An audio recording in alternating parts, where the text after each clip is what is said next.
Baik, Assalamualaikum warahmatullahi wabarakatuh. Waalaikumsalam. Alhamdulillah, Bapak Ibu sekalian, kita bertemu pagi hari ini dalam rangka Waalaikumsalam. melakukan briefing sekaligus pengembangan pengetahuan terkait dengan tugas pokok dan fungsi peradilan agama. Pada kesempatan pagi hari ini, kenapa kita akan mempelajari tentang, ya kedengaran kah? Dengar, Pak. Dengar, Pak Ketua. Dengar, Pak. Kurang jelas ke suaranya? Jelas. Jelas, Pak Ketua.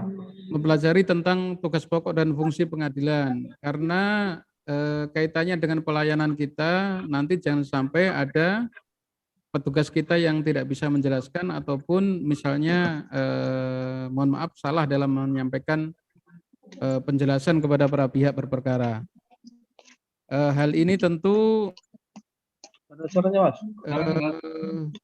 terkait dengan kebutuhan masyarakat untuk mendapatkan informasi sejelas-jelasnya dan seterang-terangnya untuk kita semuanya.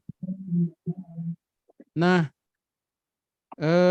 kalau di briefing-briefing sebelumnya itu kita lebih kepada bagaimana pelayanan itu harus cepat, harus ramah, harus sistematis, kemudian harus mendahulukan yang prioritas ya, pihak-pihak dengan kebutuhan khusus dan seterusnya.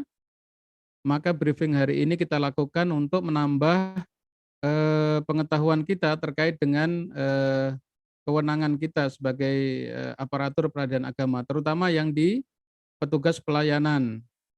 Petugas pelayanan di meja PTSP. Kemudian terkait dengan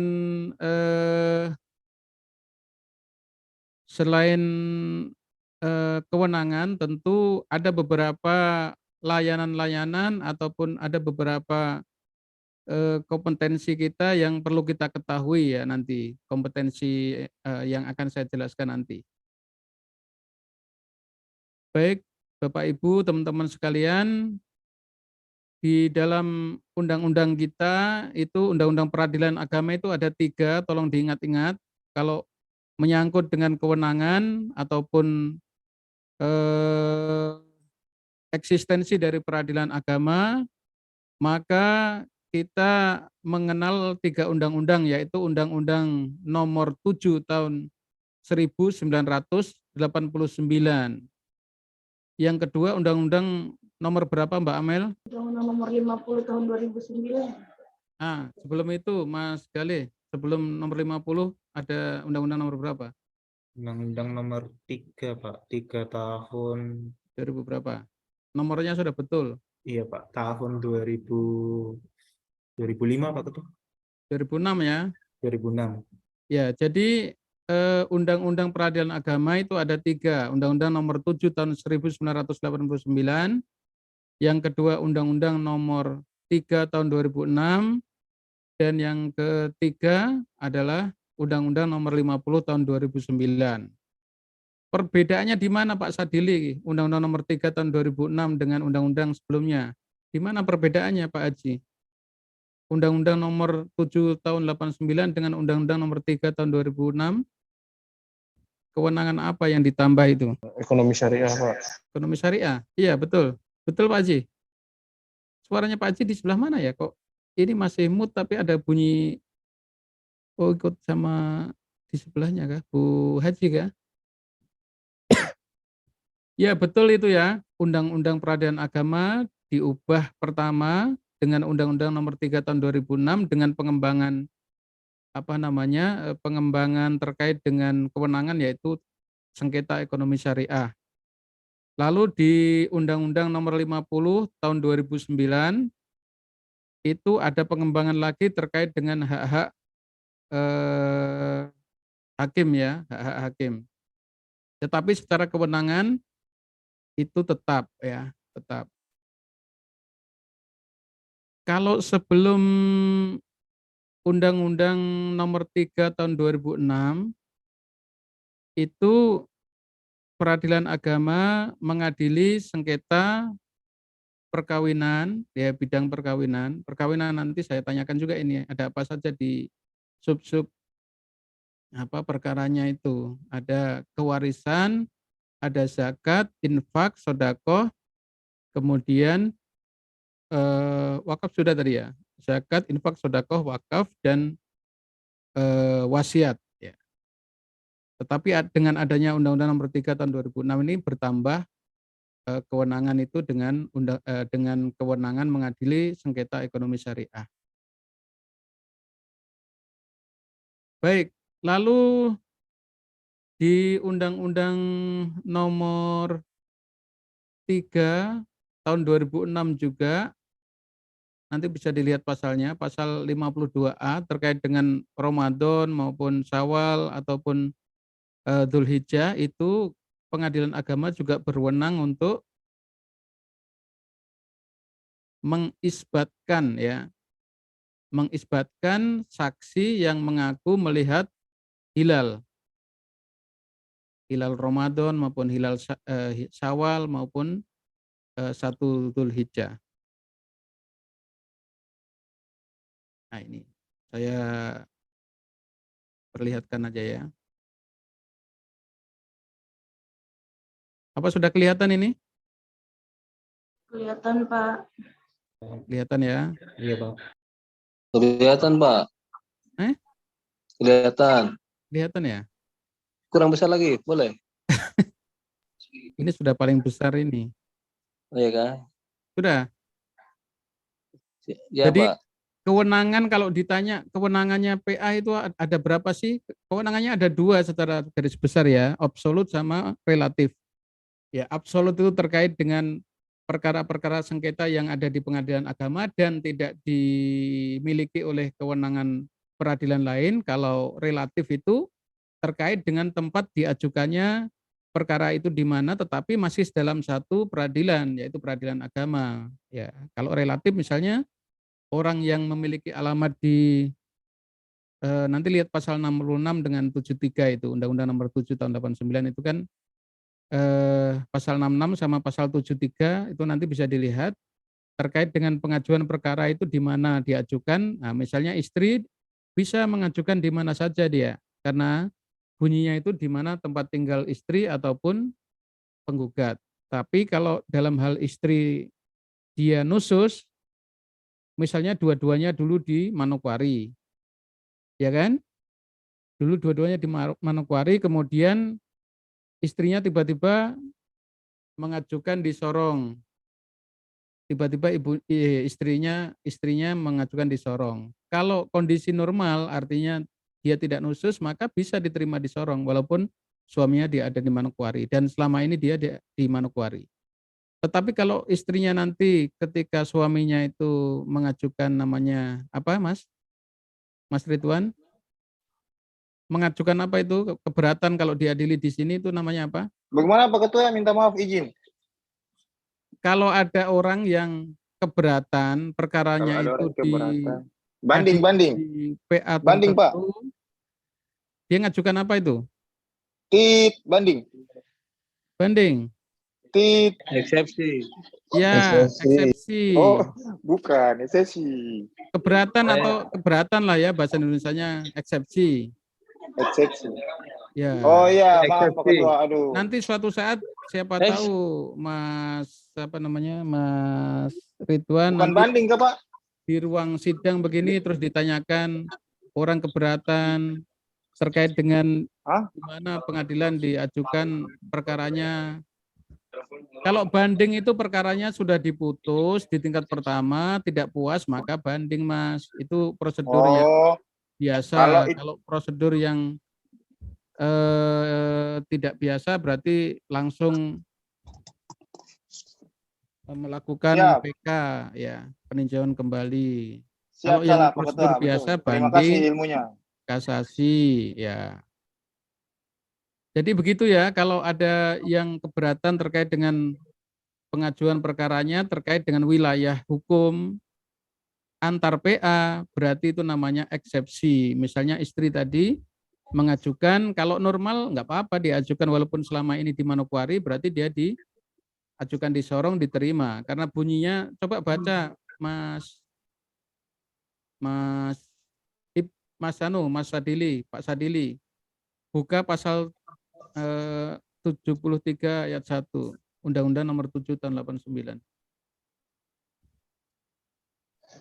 Pasal 3, gugatan perceraian diajukan oleh istri atau kuasanya kepada pengadilan yang daerah hukumnya meliputi tempat kediaman penggugat, kecuali apabila penggugat dengan sengaja meninggalkan tempat kediaman bersama tanpa izin tergugat. Nah, itu. Jadi jangan sampai anggapan kita semuanya diterima, istrinya mengajukan di mana saja, tetapi ada catatan di situ, kecuali meninggalkan tempat tinggal bersama tanpa izin dari suami. Nah, untuk membuktikan itu nanti tunggu eksepsi. Mungkin sementara jangan langsung di-cut di pintu PTSP ya.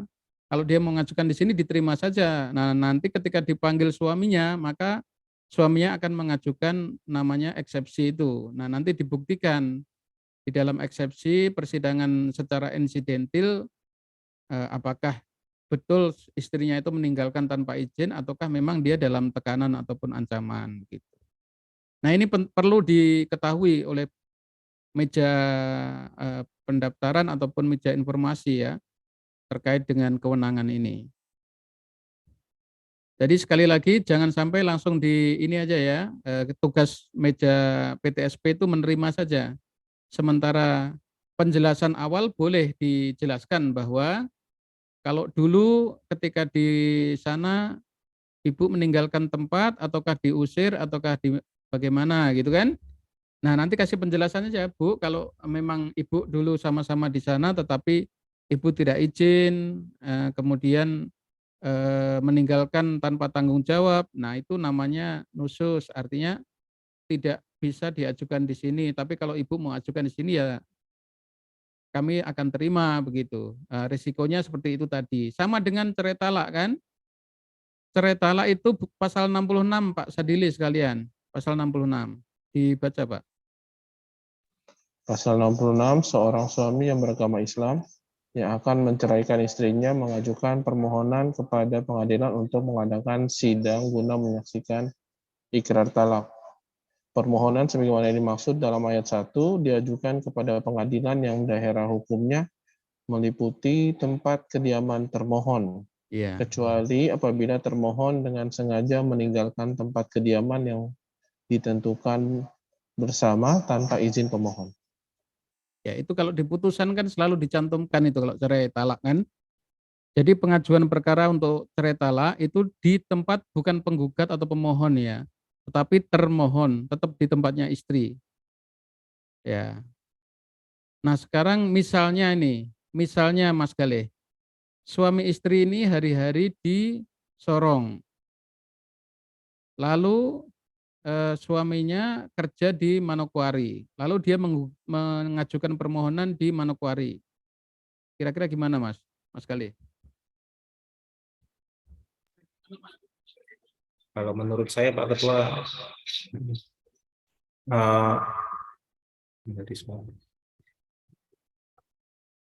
tetap mengajukannya di Sorong Pak Ketua. Kalau dia tetap mau mengajukan di Manokwari?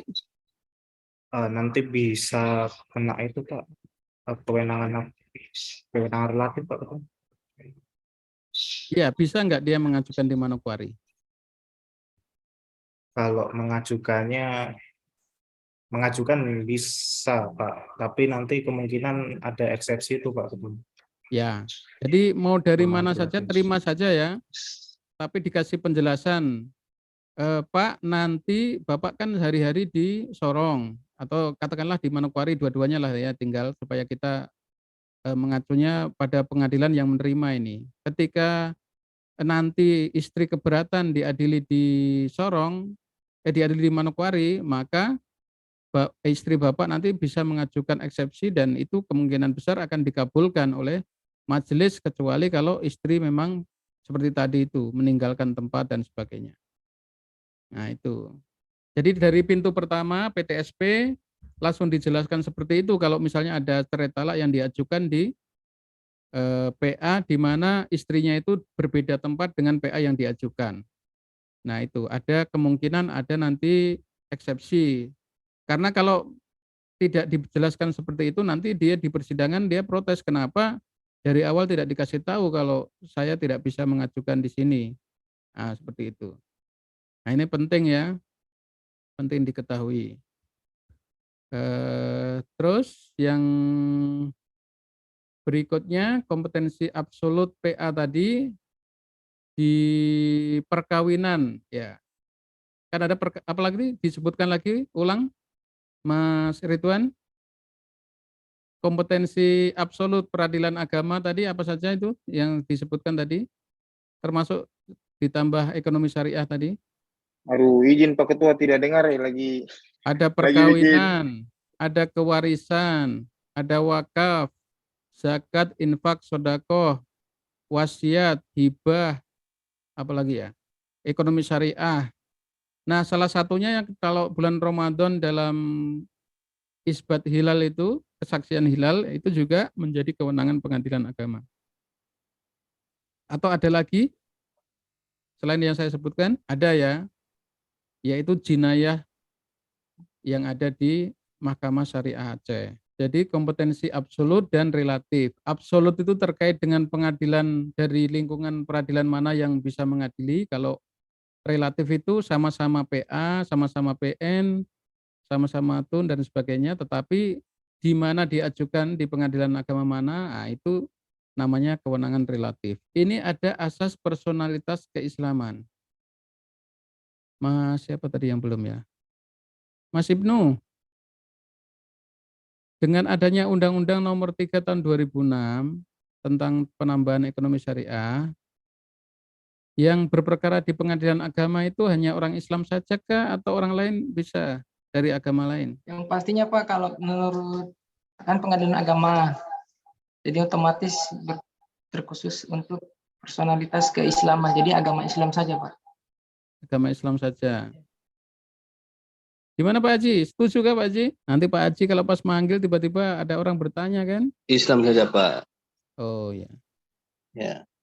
Gimana Mbak Amel? Apa orang Islam aja yang berperkara di pengadilan agama? Kalau sependek pemahaman saya sih semuanya bisa kecuali bukan maksudnya di luar agama Islam bisa kecuali mereka menunduk dan patuh terhadap ajaran Islam. Dalam perkara apa itu Mbak? Mungkin dalam perkara perkawinan bisa, waris bisa. Ini salah satu atau perkawinannya secara Islam atau gimana ini maksudnya? Mungkin maksudnya sebelumnya agama Islam, mereka melepas agama Islam, ya. Di situ murtad. Ya, bisa, ya betul itu. Kalau walaupun sekarang agamanya tidak Islam, tapi perkawinannya dilaksanakan secara Islam, itu bisa mengajukan perkara di sini. Ya. Iya, Pak. Bisa mengajukan perkaranya. Karena yang kita adili adalah perkawinannya yang kita periksa. Perkawinannya yang diperiksa bahwa dilaksanakan secara Islam, maka perpisahannya juga secara Islam. Pun demikian, walaupun sekarang orangnya Islam, tapi dia adalah mualaf, masuk Islam, tapi perkawinannya dulu dilakukan secara agama selain Islam, berarti bukan di pengadilan agama, pengajuannya di pengadilan negeri. Itu. Nah itu catatan ya Mas Ibnu ya. Mungkin ada lagi selain itu Mas Galih? Iya Pak. Artinya tanpa misalnya non-muslim bisa mengajukan perkara tetapi perkawinannya dilakukan secara Islam. Tapi kalau dari dulu sampai sekarang orang non-muslim bisa nggak berperkara di PA? Menurut sependek pengetahuan saya bisa Pak Ketua. Bisa dalam hal apa ini? Kalau tadi dalam hal ekonomi syariah Pak. Ya. Dalam perkara ekonomi syariah, peminjaman, pembiayaan, baik itu merobah maupun sewa menyewa dan sebagainya, tidak menutup kemungkinan bank-bank syariah itu tidak memandang agama kan ya. bank muamalat, BSI itu kan dia tidak tanya Bapak agamanya apa, tetapi akadnya. Baik, saya lanjutkan terkait dengan apa namanya ini, ekonomi syariah tadi, akad-akad yang kita periksa itu akad-akadnya ya, akad-akadnya. Jadi sengketa ekonomi syariah itu bukan subjeknya yang kita periksa, orangnya orang beragama apa bukan, tetapi akadnya dilakukan secara apa? Secara akad syariah. Maka kalau dengan akad syariah, baik. Jadi teman-teman di bawah, kalau misalnya dia orang non-muslim kemudian mau mengajukan perkara, ya ditanya dulu objek perkaranya apa ya. Kalau dia ekonomi syariah bisa didaftarkan di PA. Nah, ini tadi ya Undang-Undang Nomor 3 sebagai perubahan pertama, lalu perubahan keduanya ada di Undang-Undang Nomor 50 tahun 2009. Tentang apa saja tadi? Perkawinan, waris, wasiat, hibah, wakaf, zakat, infak, sedekah, dan ekonomi syariah. Di Aceh mengadili perkara jinayah. Kalau pemerkosaan bisa masuk wilayah Aceh enggak, Mas Galih? Pemerkosaan, Pak. Iya. Setahu saya bisa, Pak. Gitu ya. Ah, berarti sudah tahu ya? Iya, bukan Pak. Saya Maksudnya sudah tahu bisa Pak gitu, bukan setahu saya. Setahu saya bisa. sependek pengetahuan, Pak. Jadi pelecehan apa namanya ini? Apa namanya kalau anak kecil itu? Ya pelecehan ya. Pelecehan Iya. seksual, hubungan sesama jenis, minum khamr atau minum mabuk itu, kemudian ada judi, kemudian kumpul dengan orang yang tidak muhrim dalam tempat umum, kemudian apalagi ya? Ada banyak itu ya. Itu sudah menjadi kewenangan di peradilan agama, dalam hal ini Mahkamah Syariah. Nah, makanya teman-teman harus tahu juga ini bahwa di Aceh itu sudah mengadili perkara-perkara pidana terbatas ya. Bukan semua pidana, termasuk apa namanya perzinahan dan sebagainya, itu mereka mengadili perkara-perkara itu. Tapi kalau untuk pidana yang pembunuhan dan sebagainya itu tetap di pengadilan negeri. Jadi pidana itu sesuai dengan konun namanya. Konun itu undang-undang atau perdanya Aceh. Nah itu yang dipakai untuk mengadili perkara-perkara yang ada di Aceh. Itu Mas Enal ya, baru tahu kan kalau pidana pemerkosaan untuk orang Islam itu di pengadilan agama bisa diadili, tapi di Aceh. Mas Enal coba buka di SIPP, oh nggak bisa buka SPP ya. Yang bisa buka SPP siapa? Komputernya Tunggu siapa? dicek, Pak. Cek Ya? siapa tahu yang di Bu Haji Eda SIPP terbuka, Kak, Pak. Ya bisa di-sharing di sini kan, Mas Galih coba buka Mas Galih. Bu Yuli masih cek, Pak. Ada Bu Yuli, Pak. Bu Yuli Oh ya, cek Bu Yuli di boleh. komputer Bu itu. Saya matikan ini lalu di-sharing dari situ. Di SPP itu sudah muncul untuk menangani perkara apa saja itu Aceh. Bentar saya sambil ngecas dulu. Bisa Bu Yul. Atau sudah nggak bisa lagi diakses? Pak Ketua, Ya? Bu Haji ini Pak, apa ikut Zoom via HP Pak Ketua? Oh, pakai Bukan via, iya. Oh, pakai HP. Pikir saya tadi pakai laptop. Oh, pakai HP berarti nggak bisa ya, harus di atas itu. Jadi nanti bisa dicek teman-teman di SIPP itu ada kewenangan mengadili yang Mahkamah Syariah itu jinayahnya apa saja. Termasuk yang waktu mau mendaftarkan perkara kan ada di situ. Pilihan. Ada maisir, ada liwat, ada apa macam-macam itu. Nah, nanti cari artinya di Google. Ya. Liwat itu homoseksual. Kemudian apalagi? Nanti bisa dicari itu. Qadzaf ya. Ada di SIPP itu. Mungkin sebelum saya lanjutkan yang berikutnya, kompetensi terkait dengan kompetensi, apa sudah selesai ataukah masih ada pertanyaan lagi? Boleh? Mau tanya boleh Pak Ketua? Boleh ya, silakan. Pak, kemarin kan ada teman sempat tanya Pak ke saya. Jadi dia itu baru pegang kasus terkait masalah akad Pak Ketua. Akad. Jadi akad ya Pak. Jadi company-nya dia itu kan mengadakan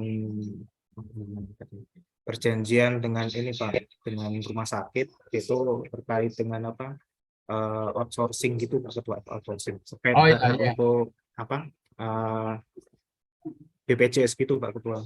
Ya, ya. Nah, terus di apa namanya di alternatif di pasal-pasalnya itu Pak Ya. ada pasal untuk penyelesaiannya Pak Ketua. Di mana? Di mana pasalnya? Di kalau bunyi pasalnya kan bila mana musyawarah dan mufakat sebagaimana tercantum dalam ayat 1 tidak menghasilkan kata sepakat tentang cara penyelesaian perselisihan, maka Nah. para pihak sepakat untuk menyelesaikannya melalui arbitrase dalam tingkat pertama dan terakhir menurut prosedur Badan Arbitrase Syariah, dan apabila tidak menghasilkan sepakat diselesaikan melalui pengadilan agama. Nah, kemarin ditanyakan Pak, kalau misalkan apa namanya penyelesaiannya di PA itu bisa atau enggak, kenapa harus lewat Basyarnas gitu Pak Ketua? Ya. Jadi untuk ini Mas Galih buka dulu di Google. Undang-Undang Perbankan Syariah, Mas. Undang-Undang Perbankan Syariah itu nomor berapa ya? 3/2004 kah? Perbankan Syariah, coba lihat. Diketik aja. Tapi akadnya syariah nih ya. Akad iya Pak, ijarah akadnya Pak Ketua. Oh, ijarah, oke. Undang-Undang nomor 21 tahun 2008 Pak Ketua. 2000 pasal 25 coba Mas buka, atau pasal 55 ya? Pasal 25 dulu, 25. Kita batasi sampai jam 10 aja ya, nanti berikutnya lagi baru kita lanjutkan. Coba pasal 25 dulu Mas. 25. Ya. Nih Mas. Oh bukan, berarti 55 atau 22 coba, 22 dulu. 22. Nah, 55 ya. Penyelesaian sengketa perbankan syariah dilakukan oleh pengadilan dalam lingkungan peradilan agama. Oke? Lalu dalam hal para pihak telah memperjanjikan penyelesaian sengketa selain sebagaimana dimaksud pada ayat 1, penyelesaian sengketa dilakukan sesuai akad. Berarti kalau akadnya di pengadilan negeri, bisa di pengadilan negeri. Ini saya ceritakan dulu kronologinya. Iya, Pak. Ya kan? Nah, tadi akadnya syariah. Lalu kalau ada sengketa maka diserahkan secara apa tadi itu arbitrase syariah. Kalau tidak ketemu lagi baru di pengadilan agama. Ya. Sekarang buka lagi Mas, sengketa ekonomi syariah,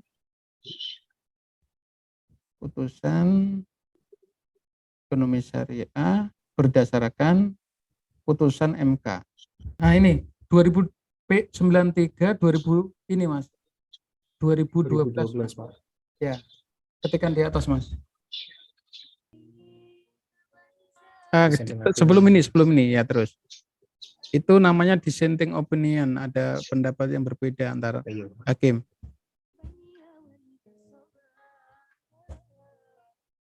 Cek 1 2. Terus. Nah itu, ya ini. Ini nih Mas. Pasal 55 ayat 2 Undang-Undang Nomor 21 tahun 2008 tentang perbankan syariah. Itu kan penjelasan tidak mempunyai kekuatan hukum mengikat. Ya, intinya pasal tadi itu sudah tidak berlaku, Mas.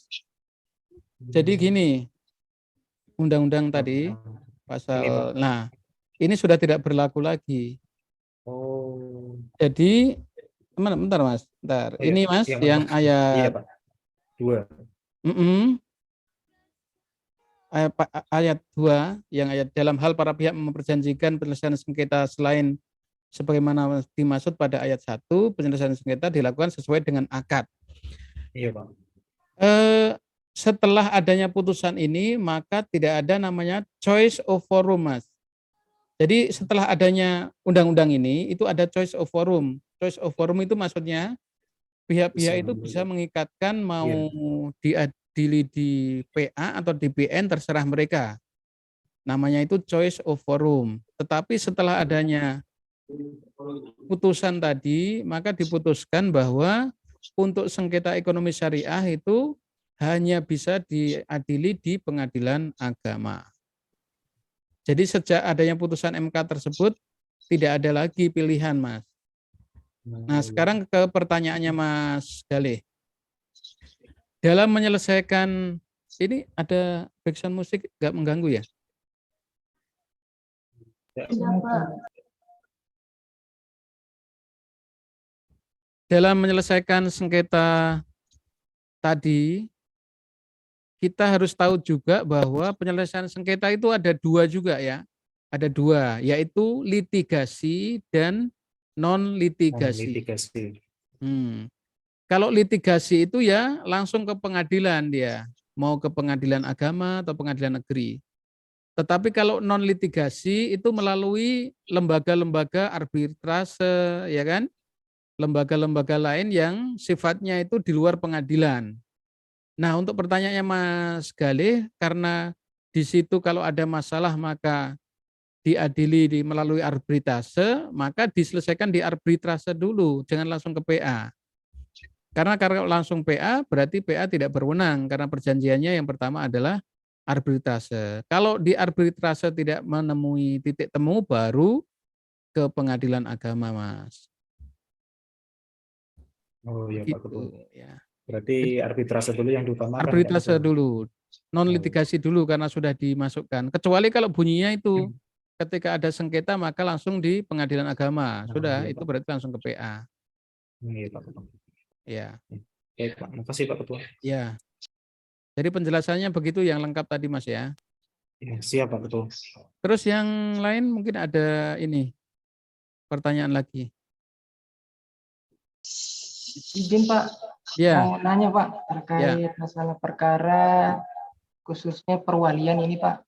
Kemarin kan Perwalian, sudah ya. banyak yang masuk kemarin itu terkait perwalian terhadap selain orang tuanya. Iya. Jadi proses kemarin itu ada beberapa ternyata orang tuanya ini masih hidup, tapi bukan di daerah yang sama dengan yang si anak ini. Dan kebetulan anaknya ini kan sudah berumur di atas 19 tahun. Karena berhubung anak ini orang tuanya jauh, dan terus dia kan lagi proses ikut pendaftaran anggota atau TNI atau Polri. Nah di situ karena orang tuanya jauh harus ada perwaliannya. Nah akhirnya dia cari keluarganya yang tinggal misalkan di Sorong sini untuk menjadi perwalian. Jadi walinya dia. Padahal orang tuanya masih hidup dua-dua, tapi tinggalnya bukan di Sorong. Nah itu mungkin Bapak bisa jelaskan bagaimana, apakah kita tetap terima ataupun kasih penjelasan apa gitu Pak. Ya, pertama kita lihat tujuannya untuk apa. Ya, tujuannya untuk apa? Kalau perwalian untuk masuk karena harus ada wali di sini, itu bisa masuk tentara, masuk polisi. Itu saya di Morotai, di mana di PA-PA lain sebelum sini sering itu mengadili perkara itu. Ya, yang terpenting harus tetap disebutkan itu bahwa anak itu orang tuanya siapa, masih hidup ya, masih hidup. Kalau masih hidup jangan buat meninggal. Tidak masalah kalau untuk pengajuan itu. Jadi kalau itu tidak menyangkut tentang hak-hak para pihak yang akan dibagi, misalnya waris atau pensiun atau apa, maka kalau cukup cuman tentara, masuk tentara dan sebagainya karena perlu cepat dia kan, biasanya ada deadline waktu itu, nanti sampai dengan sebelum pantokir atau apa harus sudah dikumpulkan. Nah itu diterima saja itu pengajuan perkara perwalian terkait dengan keikutsertaan dia sebagai peserta seleksi masuk tentara. Itu bisa. Dan itu sudah saya sering putus. Tapi yang terpenting untuk saksi-saksinya nanti usahakan misalnya ada saudaranya atau orang yang mengenal orang tuanya supaya dia bisa memberikan jaminan bahwa dia itu anaknya orang tua yang dimaksud. Nah tentu selain itu suruh ngumpul akte kelahirannya. Akte kelahiran sama buku nikah dari orang tuanya untuk dikirim. Kalau nggak ada ya nanti lewat saksi juga bisa. Terus Pak, mohon maaf, sebagai walinya itu apakah bisa dari orang lain selain keluarganya atau tidak Pak?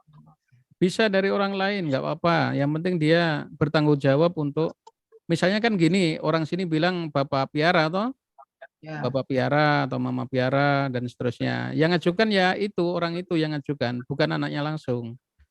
Jadi yang ngajukan itu yang mau jadi walinya itu. Mau dia saudara lebih utama ya saudaranya nggak apa-apa. Tapi kalau tidak ada saudaranya di sini kan dia merantau misalnya, kalau cuman tujuannya untuk pendaftaran itu orang lain juga bisa. Gitu Mas. Ya, makasih Pak. Ya. Izin Pak Ketua. Ya, silakan. Assalamualaikum warahmatullahi wabarakatuh. Waalaikumsalam warahmatullahi wabarakatuh. Pak Ketua, tadi sebagaimana disampaikan tentang masalah eksepsi, Pak. Ya, eksepsi. Kebetulan kami biasa menemui para pihak yang eksepsi di sini dari PA dari luar Sorong. Ya. Rata-rata juga dikabulkan. Kenapa? Pertanyaan saya, apakah eksepsi ini berlaku hanya untuk pihak termohon atau pihak pemohon juga? Atau pihak tergugat? Katakanlah begitu Pak, mohon maaf. Yang kedua pertanyaannya, sejauh mana dia bisa eksepsi dengan batasan waktunya? Apakah mungkin 1 tahun, 2 tahun, dan seterusnya? Terima kasih Pak. Ya, sama-sama Pak Haji. Jadi saya ulang lagi yang penjelasan tadi selama normal Pak Haji, maka gugatan cerai diajukan di tempat istri atau tempat tinggal istri atau tempat menikah selama di situ ada tempat istri. Kecuali kalau istrinya itu nusus atau meninggalkan rumah tanpa izin suami. Itu suami bisa eksepsi Pak Haji. Siap. Dengan alasan bahwa istrinya itu dia membangkang atau tidak izin pergi ke tempat lain lalu mengajukan di PA tempatnya istri itu. Nah, itu bisa dieksepsi itu. Nah, jadi berlaku untuk suami istri bisa eksepsi Pak Haji. Siap. Tapi kalau istri itu tanpa harus ada nusus dan sebagainya, itu undang-undangnya pasal 73 sama 66 tadi itu sudah jelas bahwa dia bisa eksepsi karena harus diajukan di tempatnya istri. Tapi kalau yang suami ini kalau mau eksepsi berarti harus ada alasannya, yaitu istrinya itu nyusus atau membangkang atau meninggalkan tempat tinggal bersama tanpa izin suami. Oke, itu yang pertama. Yang kedua, masa waktu untuk eksepsi adalah saat mengajukan ini, saat dia mendapatkan panggilan itu boleh saja dia eksepsi Pak Haji. Jadi ketika Pak Haji memanggil pihak termohon misalnya, maka dia langsung bilang, Pak kok diadili di sana, saya keberatan ini, maksud saya perempuan harus ke sana, biaya lagi dan sebagainya. Langsung aja dimintai KTP sama ya fotokopi KTP aja nggak apa-apa. Sama kalau dia mau bikin surat tertulis untuk eksepsi bisa. Suratnya itu langsung Pak Haji bawa, langsung disampaikan ke PA yang meminta bantuan itu untuk dikirimkan sekalian. Di berita acaranya ditulis, bertemu dan berbicara dengan termohon, namun termohon menyatakan keberatan jika perkara itu diperiksa di pengadilan agama. Mana Pak Haji itu di mana? Sumedang kah Pak Haji? Ya. Pak Haji di mana? Kampungnya di mana? Di Jawa saja Pak. Oh, di Jawa lah katakanlah. Ya. Keberatan kalau ditangani di sana. Atau bisa juga kalau dia pas sidang pertama itu datang, maka di sidang pertama itulah dia langsung mengajukan eksepsi. Dan eksepsi ini harus dijawab segera karena kaitannya dengan kewenangan mengadili. Jangan tunggu menjawab dulu. Ada yang beralasan gini, Pak kita kan harus kasih kesempatan baca gugatan dulu baru jawaban, baru diajukan eksepsi. Nah, kalau menurut saya untuk meringkas sistem peradilan yang cepat, sederhana dan berbiaya ringan, maka langsung saja sebelum pemeriksaan pokok perkara itu diperiksa eksepsinya itu.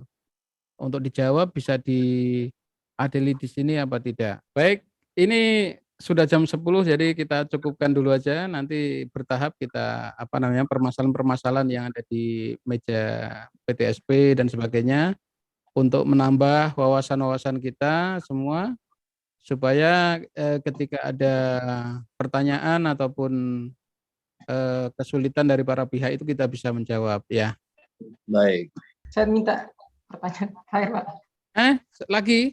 Terakhir, Pak. Ya, silakan. Ini terkait kemarin sidang keliling, Pak, yang cerai, isbat sekalian cerai.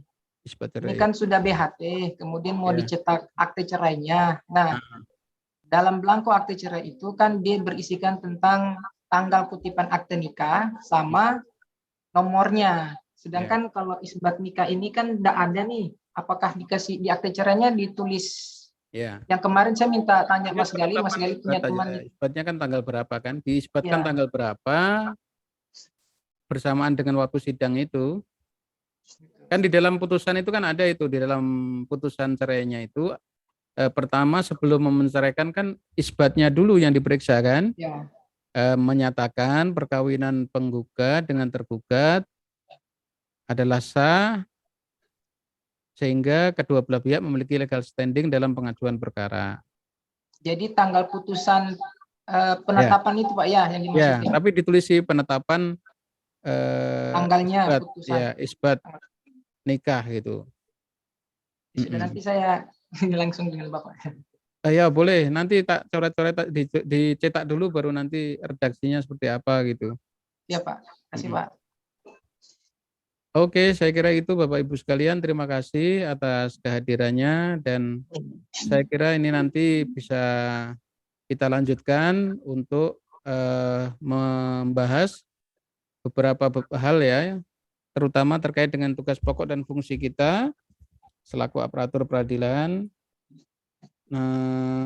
terutama yang di pelayanan informasi dan pengaduan. Nah, nanti bisa memahami ini secara baik supaya pertanyaan-pertanyaan yang ada itu bisa langsung dijawab, termasuk pertanyaan ini Mas Enal yang di media sosial itu tolong dikomunikasikan sama humasnya ya, humas pengadilan. Ada materi bagi ini Pak.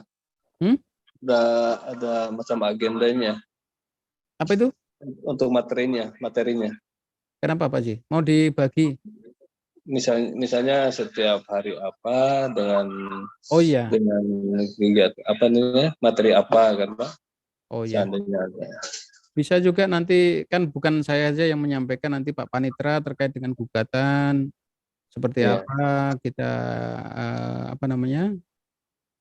samakan begitu kan, seragamkan, lalu Pak Wakil, Pak ini hakim, nah itu bisa juga kaitannya dengan ini. Termasuk nanti kalau jurusita kita pemanggilan itu seperti apa yang idealnya, aturannya gimana gitu Pak Ji? Ya, nah, supaya satu pemahaman ya. Apakah hari Sabtu boleh memanggil gitu? Intinya tidak boleh di luar jam kantor dan di hari libur. Betul. Nah, adapun kalau janjian sama pihak maka boleh. Jadi di luar jam kerja juga boleh kalau pihaknya berkeinginan seperti itu. Misalnya orang kantor kan dia sibuk. Pak, saya nanti ada di rumah baru jam 7 malam. Kalau saya antar jam segitu boleh enggak gitu. Katanya, oh iya lebih baik diantar jam segitu. Oh, berarti kita